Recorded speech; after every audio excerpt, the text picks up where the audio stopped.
What's going on, YouTube? It's your boy Flycap. Welcome back to another episode of, well, I guess this would be the first episode of what I'm going to be doing in the mornings now, at least when I have time, since I'm working more evening shifts.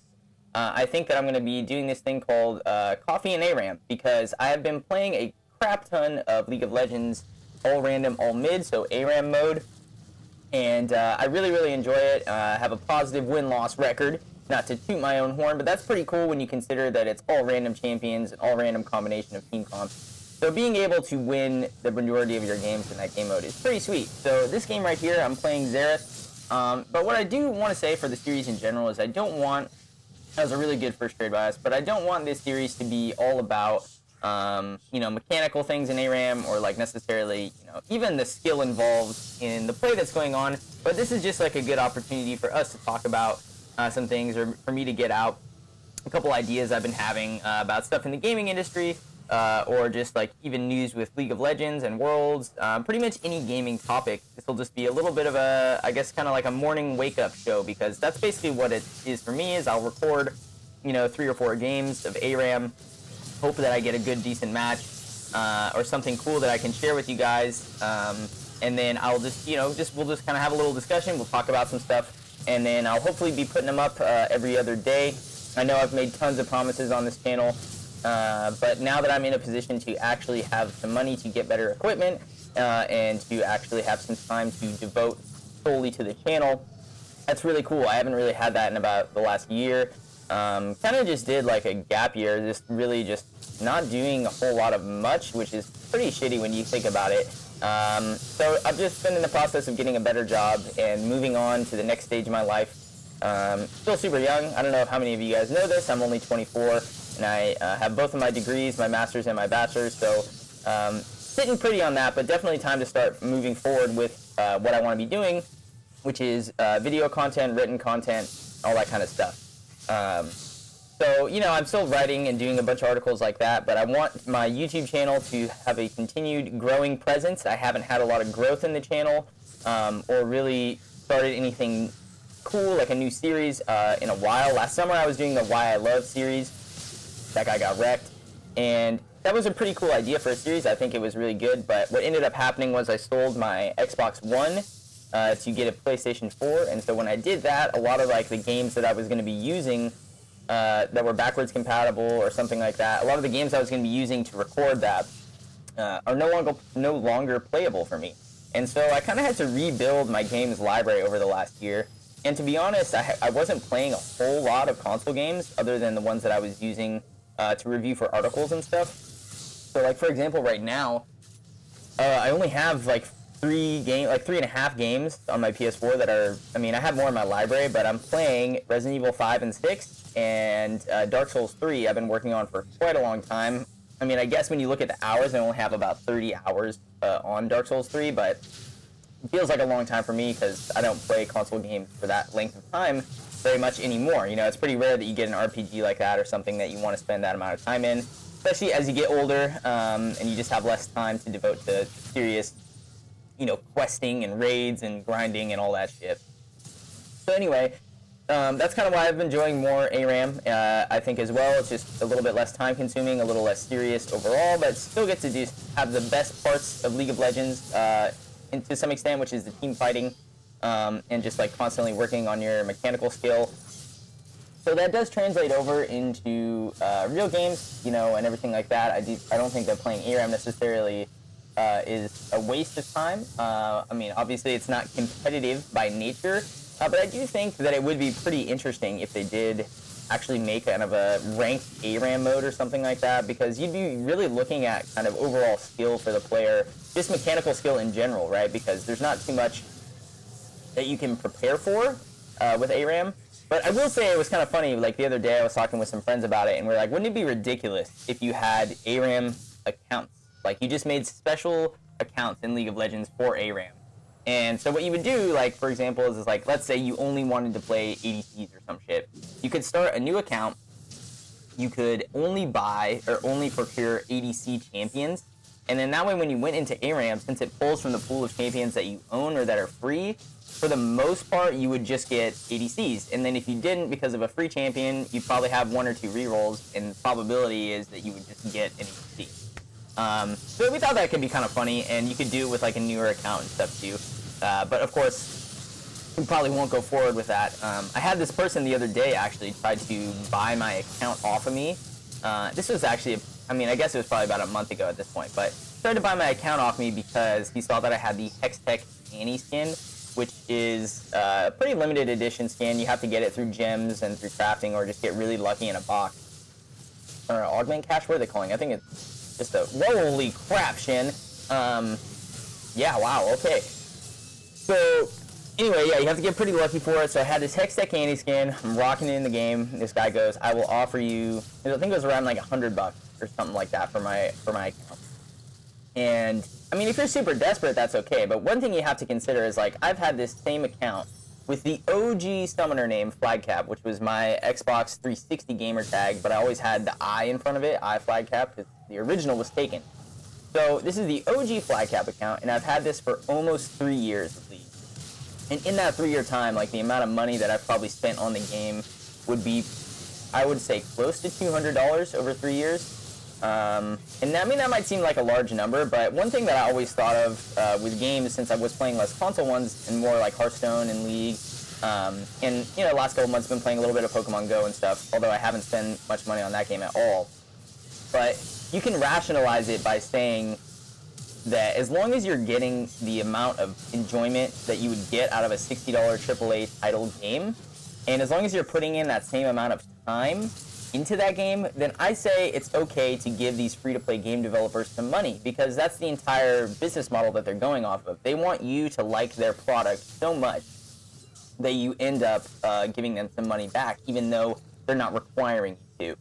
I saw this pretty interesting article, too, that was talking about this trend, especially with mobile gaming, and the kind of idea is that the smallest percentage, or not the smallest, but a small percentage of players for these games are the ones that actually spend the most money, because it's not like everyone is spending a little bit of money. It's generally that the people that will spend some are going to spend more, and they make up the bulk of that revenue service. So I thought that was pretty interesting, and I think it totally makes sense, right? Because like once you kind of crack that seal, so to speak, and you do start spending money on this, like these kind of games, these free-to-plays and stuff, you're going to continue to spend more money. Just because, the first time you do it, just a little bit of a barrier. You have to enter your credit card info and all that stuff. But especially now with like League or with Pokemon Go or with Hearthstone, it's really, if you have your account link, it's as simple as a click. Like one click. Yes, I want $10 worth of in-game currency. And it's kind of weird to think about because it's so easy to spend money nowadays without even realizing how much money that you've spent, I don't mean to sound like an old grandpa or anything like that, but back when I was first being able to earn and save money and things, I didn't have a debit card. I didn't have any kind of way to just spend money willy-nilly, so to speak. It was like I got money, I deposited most of it, and then I would get a couple $100 or something like that in cash for spending money for a couple weeks or for the month. And when you see that money physically and tangibly go down, it makes more of an impact than just kind of sliding a card and not ever seeing a numerical value for that. So I do think it's it's a little misleading, especially for younger people today who are just getting their first jobs and stuff like that. Everything is so easy to be consumed and to be bought. It's just really hard to save money nowadays, and it's an important thing to do to save money. Especially given our economy recently and all that kind of stuff. That was a pretty cool little flash, I thought, by the way. But then Malphite just said, "Fuck your face. If you're gonna flash the Aurelia cube, then I'm just gonna ult on top of you." And there's an instance of a pretty good example of how maybe a mechanic will carry over into a real 5-on-5 rank game or something. Not worth it for me to flash one form of CC as a carry if a more dangerous and more potent form of CC has the potential to follow up. Because a lot of times in more rank games and stuff, that's what you're going to be looking for is how can I blow the Sivir Spell Shield, for example? How can I get these people to use their cooldowns on escape so that I can kind of jump in there and finish them off afterwards when they have no resources left available. And that's just kind of one of those things that you'll learn more and more the more you play certain champions, what you need to dodge, what champions you need to look out for. But playing ARAM does kind of help with that because you're constantly on the defensive and offensive from 5 other champions and stuff like that. So in other league news, we have the the summer finals already happened. We have the EU champions in G2, Sven and Mithy killing it bot lane. No surprises there.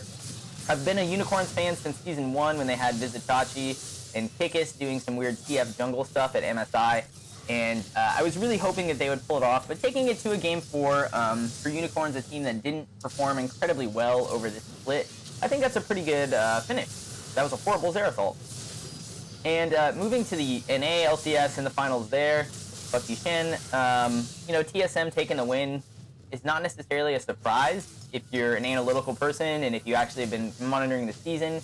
You know that they went 17-1 in the regular season, almost unrivaled except by Fnatic and Immortals, the previous splits. That's pretty amazing. So it was no surprise that they would be playing well. The question was just like how well, because C9 in particular looked like they had been getting a lot of good practice in their scrims. If you listen to interviews with Afromu on Yahoo Esports, he talked about how in scrims it seemed like C9 was killing it, and so he was thinking that they would win. And I actually, given their performances in semifinals and stuff like that too, I thought that C9 was going to put up a pretty good fight, and they did. Weirdly enough, I kind of feel like Meteos tilted a bit, and I don't know if that's necessarily characteristic for him. It's been a while since we've seen him in an LCS position of like actual stature and where he's like defending a title or fighting for a title or something like that, because as you know, he took some time off for a while. In last split, C9 had Rush, and before that it was Hai who was kind of filling in a bit after playing mid and support. I mean, Hai is just such an amazing player overall. And pretty interesting that the Cloud9 Challenger team, C9C, made it back into the LCS with Hai, Balls, and Elimination. But Hai supposedly is going to be retiring following that. Wow, look at all this AoE damage that we're doing. Hai is supposed to be retiring a little bit over that, or after that, so I don't know if he's going to be continuing in the LCS. And I was hearing as well that they're also going to have to buy out that, someone is going to have to buy out that organization, just because you can have competing, I guess kind of, not competing viewpoints, what's the word I'm looking for? Competing interest in a sense, because if you have one Cloud9 team, let's say for example, playing up against the challenger team of Cloud9 also in the LCS, so 2 teams from the same organization playing each other, they can throw games, they can do whatever to make one team succeed, give them free wins, or, I mean, it's not like I'm saying that they would do that, but that possibility exists, and the LCS and Riot need to be prepared for that, and it sounds like they are. The contingency plan is just to not let one organization have more than one team in the LCS. So it'll be interesting to see what happens to Cloud9 Challenger. I think they're a pretty strong team. Losing Hai, of course, I think it's going to be a little bit weirder. I don't know quite as well how much that skill is going to carry over to their new team. But Contracts in the jungle is really good. And Elimination, I've always thought he was one of the more intelligent support players.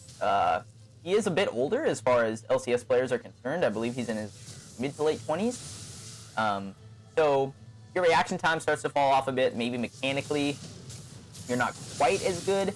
Although I'm curious as to what degree that carries over, because when I used to play Halo competitively and stuff like that, that was very much a thing where when these pro FPS players got to be over, like 22, 23 years old, there's always talks of retiring. There's very few who stayed in the scene after that fact, because your reaction time does just go down, like scientifically. It's not like I'm saying this person is bad because of it. It's just a natural occurrence of getting older. Like your reaction time goes down, so it's harder to make those really intense mechanical plays and things like that. So it'll be interesting to see. Elimination, I think, has still got it as far as his game smarts. That was a really good flash by Jin to get that health pack too. I think as far as his game smarts and stuff like that, I think he's still solid. And then Balls in the top lane for C9C. I mean, Balls has always been a monster. I thought back when Cloud9 was having its really good run in the LCS, I thought he was one of their more consistent players. And I thought that he deserved a lot of the credit for some of the wins. Of course, high shot calling came into effect as well. But looking forward, the group stages for League for the World Championship are actually going to be in San Francisco, which is about an hour away from where I live right now. And so having the option to go to that is pretty cool. I'm looking at going to 2 days of group stages, probably towards the end of that week. And tickets aren't too expensive, so that'll be a fun experience. I went to a EU LCS, just a normal split kind of weekend, and saw a full day of games there. Really, really awesome experience. It's nothing quite compares to going and seeing it live and being in a stadium or being in like a studio with a bunch of other people cheering and stuff like that.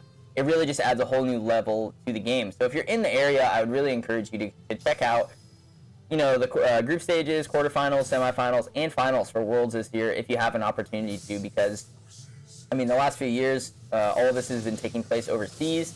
I don't see the LCS and Riot coming back to America next year for another Worlds. I feel like they'd probably do another rotation of the regions, you know, Europe, Asia, China, that kind of thing. Maybe even adding in South America, international wildcard teams, Turkish regions, Latin America, North, South, all that stuff. So it's a pretty good chance that we won't have LCS Worlds in the United States for quite a while. So if you can go this year, I definitely think that it's the time to do it. Here we go, just some nice CC, some nice chain, gang, bang, and look at that. Before you know it, and we're done. Pretty quick game time too, which is one of the other things I really like about ARAM. You can just come on, play a couple games, get your mechanics up, and then just take it. So I hope you guys enjoyed the first episode of Coffee and ARAM. I'm of course drinking coffee, and I'll be drinking it again on the next episode. So until next time, this has been your boy Flagcap. Leave a like or comment below if you have anything to say about ARAM or anything about the topics that I discussed, and I will catch you later.